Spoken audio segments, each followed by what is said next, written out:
El numeral 10 del artículo 18 que estamos analizando dice: receptar la declaración juramentada del titular del dominio con la intervención de dos testigos idóneos que acrediten la necesidad de extinguir o subrogar de acuerdo a las causales y según el procedimiento previsto por la ley el patrimonio familiar constituido sobre sus bienes raíces, en base a lo cual el notario elaborará el acta que lo declarará extinguido y dispondrá su anotación al margen de la inscripción respectiva en el registro de la propiedad. Bien, a ver, hay un segundo inciso, ya lo vamos a ver más adelante. Aquí hay que hacer una aclaración histórico-procesal, si cabe la expresión. Estamos hablando de dos testigos idóneos. La idoneidad del testigo estuvo siempre regulada en el Código de Procedimiento Civil de una manera especial. Es decir, había 4 aspectos que marcaban la idoneidad del testigo: la edad o capacidad, depende de cómo lo quieran decir, el conocimiento, la probidad y la imparcialidad. La edad o capacidad es lo que determinaba que el testigo no pudiera comparecer por sí mismo si es que era menor de edad, si es que tenía algún tipo de tutela, curaduría, etc. El conocimiento tenía que ver con el estado mental de la persona, ya sea por un defecto físico, mental, de nacimiento, una incapacidad que sea superviniente, una persona que tenga, por ejemplo, algún tipo de discapacidad para poder entender las cosas, una persona que tenga que estar sujeto a una guarda especial, una tutela, una curaduría, etcétera, tiene que obviamente pues ser representada por esta persona, y si quien percibió el hecho era una persona sin conocimiento, pues el tutor no podía dar la versión por quien estuvo presente. También se consideraba falta de conocimiento a las personas que, estando en completo uso de sus atribuciones mentales, las tenían turbadas por algún motivo, por alcohol, por drogas, por alguna circunstancia, un impacto emocional especial. Esas eran las personas que estaban privadas del aspecto llamado conocimiento. Teníamos también a las personas que no eran imparciales, y quizás uno de los elementos vitales para el testigo es la imparcialidad, como lo es también para el juez. La imparcialidad se medía en base a determinados parámetros: el parentesco, la afinidad, bueno, la afinidad y la consanguinidad, que son parte del parentesco, haber sido socios, ser compadre, tener interés en la causa, haber sido abogado, etc. Que son factores que el legislador consideraba que eventualmente pues violaban el principio de imparcialidad. Y finalmente tenemos la probidad. La probidad, que no es otra cosa que la honestidad, la persona honesta, persona proba, persona sujeta a prueba. Y habían también elementos que eran un poco, digamos, subjetivos. Por ejemplo, decía las personas entregadas a los vicios. Definamos vicio, ¿no? Vicio es que me fume 2 cajetillas de cigarrillos al día, que me pase jugando PlayStation 2 horas cada día, que me voy a un casino pero juego 15 minutos todos los días, o juego 2 horas pero solamente hasta que pierda $5, o juego solo media hora y puedo perder $1.000.000. Los parámetros eran muy complicados. Siempre hubo discusión sobre los alcances de estos límites que puso el legislador. Incluso la Corte Constitucional derogó algunas de estas causales, pero el juez tenía que seguir este parámetro. Es más, la ley decía, CPC, que a pesar de que alguno de los testigos estuviese en una de estas causales, el juez igual podía darle valor probatorio si llegaba a la conclusión de que el testigo había dicho la verdad. Es decir, el juez podía soslayar que sea socio, que sea pariente, que haya estado borracho o lo que sea, con tal de que él llegase a esa convicción. O sea, era una responsabilidad muy alta de parte del juez. El COGEP trastoca esto. Y posiblemente lo que les acabo de decir, muchos de ustedes, que son abogados, lo tenían en sus cabezas, que no podía ser testigo, porque me estaba olvidando de algo. A su vez, cada causal, o cada parámetro, estos 4 parámetros, tenía pues 5, 10, un montón de causales adicionales. Era un pulpo. El COGEP vino y suprimió las causales. Ya no hay la clasificación de la falta de idoneidad del testigo por estos elementos. Simplemente dice que no son testigos idóneos cualquiera de estos 3. Y menciona los que no estén en condiciones, no tienen sus facultades mentales, intelectuales, los que se hayan turbado en sus sentidos por alguna circunstancia, sustancias estupefacientes, psicotrópicas, etcétera, ¿no?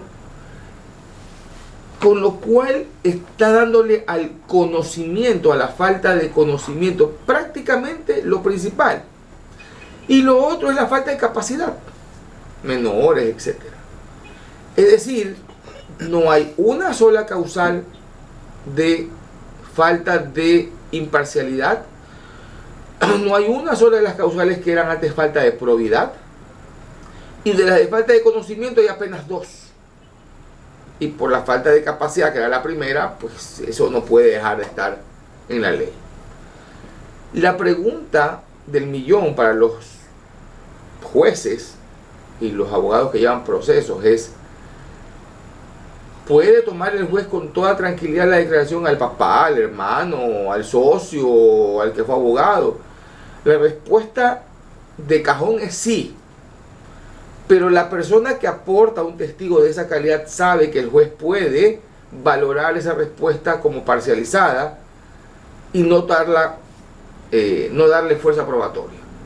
No está obligado a hacerlo, pero lo va a hacer en la gran mayoría de casos. Eso quiere decir que nos han dado la responsabilidad a los usuarios del sistema, que estemos muy claros de cuándo llevo a un testigo que, a pesar de que no está prohibido en la ley, la fuerza probatoria de su testimonio va a ser muy débil. ¿Por qué les hago todo este antecedente que lo considero absolutamente indispensable? Porque estamos claros que eso es esas son las normas que rigen a los testimonios y a las cuales debe someterse el juez para calificar al testigo de idóneo o no. Pero tenemos esta norma que habla de testigos idóneos. ¿Y quién lo acredita? El notario. Es decir, le están dando al notario una atribución jurisdiccional. Tendría que tomar el notario el artículo específico del COGEP, ver si es que está adaptándose o no a esas causales y permitirlo. La pregunta es, ¿puede entonces el notario decir: aquí dice que este testigo no es idóneo, por lo tanto no lo acepto? O el día de mañana el notario puede decir: vea, a mí declare el que sea, porque la idoneidad del testimonio, por último, es una atribución del juez cuando valora la prueba. Y a mí no me importa si el señor es socio, amigo íntimo, enemigo capital, no me importa. Sin embargo, por algo la ley ha utilizado testigos idóneos. Si es una diligencia notarial, debo presumir que la intención de la norma o de quien creó la norma es que sea el notario el que haga esta valoración. Habrá que ver en cada caso cómo se actuará, pero la lógica jurídica me lleva a pensar que el notario tiene algún tipo de atribución para negarse. Claro, el notario me va a decir a mí: y por último, ¿cuál es mi problema? El testigo declara, yo cobro mi dinero y se hace la diligencia. El tema es el notario que le gusta ser más puntilloso, más ortodoxo, y se encuentra con este elemento de la idoneidad del testigo. Finalmente, lo central, digamos aquí, es la extinción del patrimonio familiar. Y es el notario el que elabora el acta que lo declara extinguido o subrogado. Es decir, el notario toma una decisión. Por eso es que yo no desligo el tema de la idoneidad del testigo. El notario puede decir, ¿sabe qué? Esto me parece un fraude. Estos testigos para mí son no confiables y yo no me quiero meter en un problema. Podría pasar. Es el tema que me parece de análisis, lo hemos visto con algunos abogados y pues no tenemos una respuesta inflexible. Cada notario tendrá que tomar en cuenta los alcances de la misma.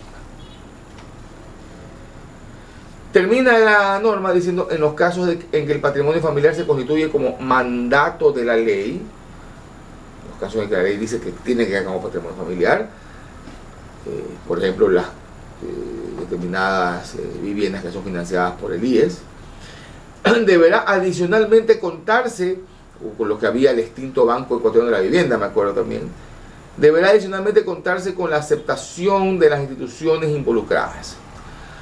Si tales instituciones ya no existen, están inactivas, liquidadas o canceladas, o no hay la documentación de las mismas en el órgano regulador competente y así se certifica, no será necesaria su aceptación.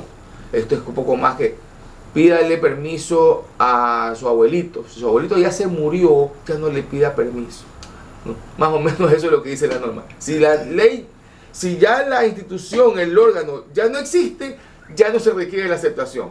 Muchas gracias, nunca lo hubiera imaginado. Bueno. Seguimos al numeral 11. Receptar la declaración juramentada del titular de dominio con la intervención de dos testigos idóneos, volvemos al tema, que acrediten que la persona que va a donar un bien tenga bienes suficientes adicionales que garanticen su subsistencia, lo cual constará en el acta notarial, la que constituirá suficiente documento habilitante para realizar tal donación. Bien, la donación implica una necesidad, como una obligación legal de que existan testigos idóneos, de que acrediten que la persona tiene bienes suficientes que garantizan su subsistencia. Es decir, es una medida de protección. A pesar de que la ignorancia de la ley no exime a persona alguna, son medidas de protección que escoge la ley para evitar que a través de un engaño una persona quede sin lo elemental para subsistir. Entonces, mediante engaño se hace una donación donde la persona queda sin vivienda, queda completamente desprovista de un sitio para vivir, y entonces la ley quiere proteger a esta persona haciendo que vayan dos testigos idóneos, que no van a ser obviamente los amigos de quien lo quiere despojar, y tomar esa medida de precaución. Sabemos que a la larga es muy difícil que el notario o hasta el juez pueda pues investigar el pasado del testigo y llegar a la conclusión de que es o no es un acto colusorio o es o no es un acto ya previsto para despojar a la persona. Sin embargo, lo único que yo le puedo decir al notario es que la ley no le prohíbe el olfato, la ley no le prohíbe el sexto sentido, la ley no le prohíbe ciertos elementos. Hay notarios que son más agresivos que otros, por supuesto, pero, y eso ya lo hablaremos con respecto a un tema más adelante, pero hay notarios que me han dicho, yo sí, me meto directamente y les digo, a ver, ustedes de dónde son, cómo lo conocen. Es decir, hacen su investigación, porque dicen, al fin y al cabo, tampoco quiero que en mi notaría sea un acto de injusticia. Se cometa aquí un acto, aunque yo no tengo nada que ver, pero me molesta que se haga a través mío. Son criterios. Ahora, no hay que olvidar que en todo acto donde se hable de declaración juramentada, el que juramenta es el que atestigua o el que hace la declaración. Parecería innecesario aclarar esto, pero hay artículos en la ley procesal que lo terminan aclarando para evitar confusiones. El notario no se puede ver involucrado en un problema si es que la declaración que se hizo en su notaría dio paso a una estafa, por ejemplo. Con la declaración que se hizo en su notaría se engañó a alguien, se originó un delito, etc. El notario solamente da fe de dos elementos: de que la persona se identificó y que es la persona que compareció ante usted. Y segundo, de la autenticidad de la fecha en que se celebre el acto. El notario está absolutamente involucrado en decir: vino el señor Pedro Páramo y yo constaté que era Pedro Páramo porque tenía la cédula de él en mi poder. Y definitivamente lo hizo el día miércoles 2 de octubre a las 11 horas. Eso de ahí es incontrastable. Si es que se prueba que Pedro Páramo no estuvo en la notaría porque estaba en Colombia, o si se prueba que a las 11 de la mañana el notario estaba en un sorteo o en otra parte y no estuvo allí, entonces ahí responde el notario. La pregunta que me hacen algunos notarios es la siguiente: ¿y si la declaración es abiertamente falsa, evidentemente falsa? Por ejemplo, para exagerar, ¿no? Yo digo, yo declaro que yo soy legítimo hijo o heredero de Lenín Moreno o de Michael Jackson. El notario va a decir: este hombre está loco, este hombre va a engañar a alguien, este hombre quiere esto para alguna cuestión. ¿Puede involucrarse el notario en una declaración que a su leal saber y entender es falsa o tergiversa algo? Les pongo de esta manera, se los pongo de esta manera, para no ir a un ejemplo tan extremo. Vamos a imaginar que la persona que declara dice que le consta que estuvo en Perú con el señor fulano de tal. Fulano de tal con sus dos nombres, dos apellidos, número de cédula, cargo. No hay forma de que haya otro. Es fulano de tal. Y el notario lo conoce. Fulano de tal es su amigo, su compadre, su pariente político. Y dice: es imposible. Yo estuve con él celebrando su cumpleaños en su casa. Y el notario al final le dice: oiga, un momentito, es el mismo fulano de tal que yo conozco. Él así, que dice cuánto, de bigote, sí, el mismo. Oiga, no puede ser. Ahí hay una confusión. Y él dice: no, estuvo conmigo. Estuvimos en Perú haciendo unas compras, una mercadería. Pero sí, yo he estado con él. ¿Qué hace el notario ahí? ¿Tiene potestad para decir: yo no me presto a esto y vaya a hacer otra notaría?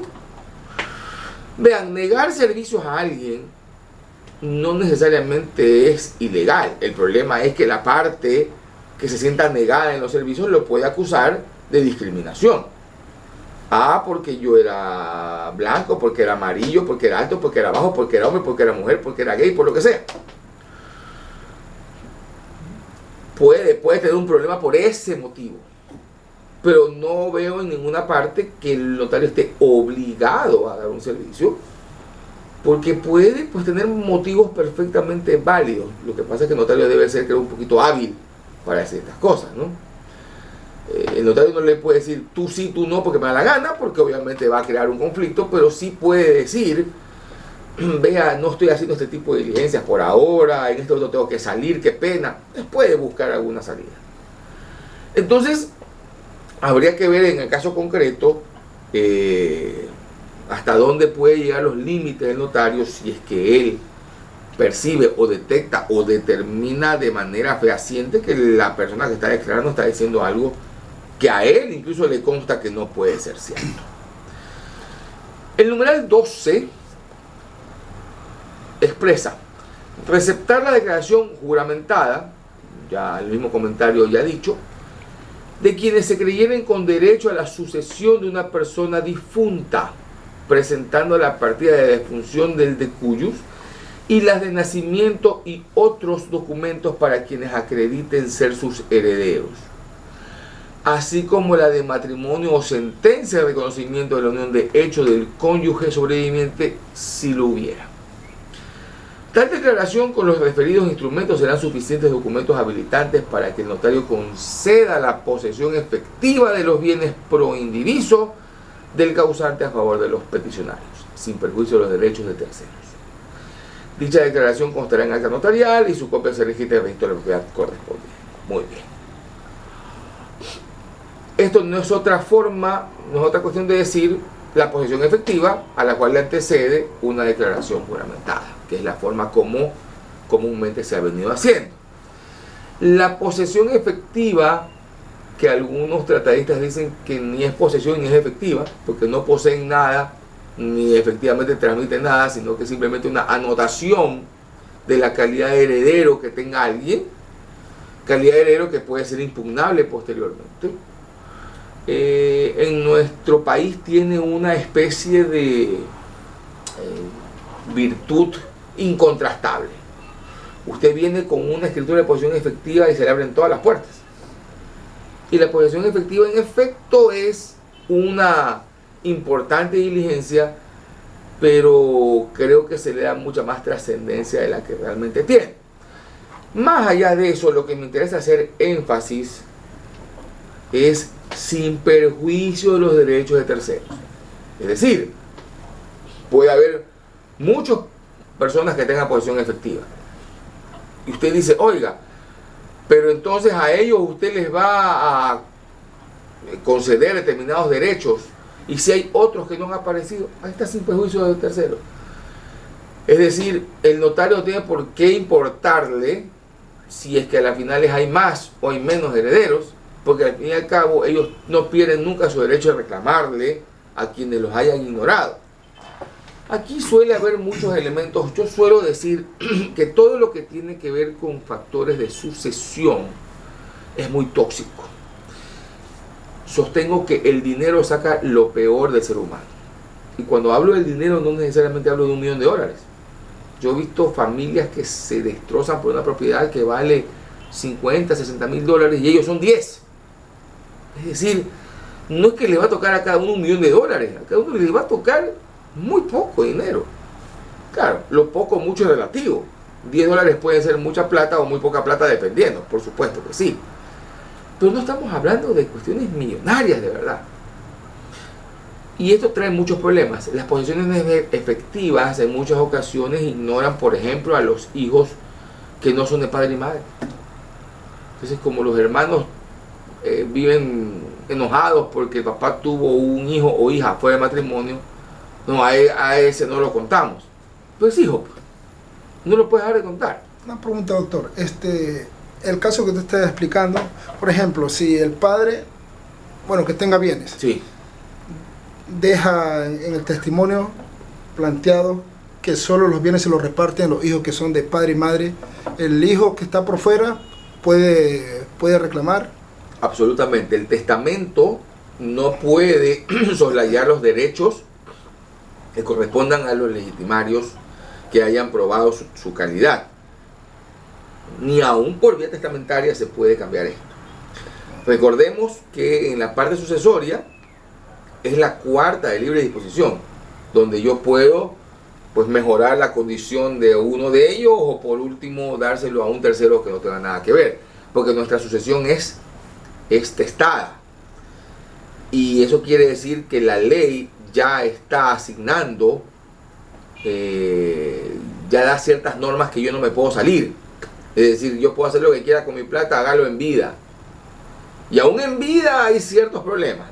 Ya eso nos lleva a terrenos sucesorios que no es la materia exacta, pero para contestar la duda, si yo dejo un testamento y digo para mis 5 hijos, y resulta que había un sexto que me olvidé o que no sabía que existía, ese sexto tiene todo el derecho a reclamarle a los demás, porque él también tiene derecho una vez que lo haya demostrado. Pero igual con las partes por iguales o no. Claro, exactamente igual. Si estamos hablando del patrimonio del sucesor, Pedro Páramo, es tan hijo el que tuvo Pedro Páramo con una señora como el que tuvo Pedro Páramo con la otra señora. Es hijo de Pedro Páramo. Y estamos hablando del patrimonio de él. No tiene nada que ver la madre. Cuando se discute el patrimonio de la madre, obviamente la madre de Pedro Páramo solo tiene que ver con la madre de Pedro Páramo Jr. Y la madre de los hermanos será otro problema. Pero mientras sea de la misma persona, obviamente es igualito. Porque es el patrimonio de él. No nos olvidemos que el cónyuge termina siendo, es condueño de la sociedad conyugal o sociedad de bienes. Y por lo tanto, cuando fallece uno de los dos, es sobre esa porción que tienen derecho los sucesores. Si yo soy hijo de padre y madre, si se muere mi padre, mi madre sigue siendo dueña de la mitad. Y yo tengo derecho con mis hermanos a acceder a la mitad que dejó mi padre. Y cuando fallezca mi madre, viene la otra mitad. Entonces, en este ejemplo de los hijos fuera de matrimonio, si fallece mi padre y somos 3 hermanos, tenemos derecho a acceder sobre esa mitad. Pero si aparece otro hermano, tiene que decir esa mitad para las 4. Porque ese hermano demostró también ser hijo de mi papá. Entonces se reparte en parte. Bueno, no sé si ahí creo que contesté la duda. Bien. Siguiendo, nos quedamos en el 11.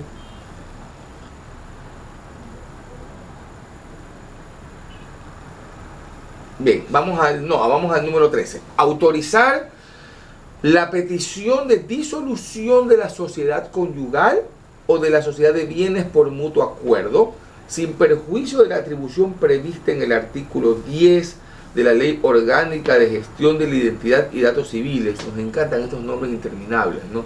Ley Orgánica de Gestión de la Identidad y Datos Civiles. Hay que coger aire para leer eso.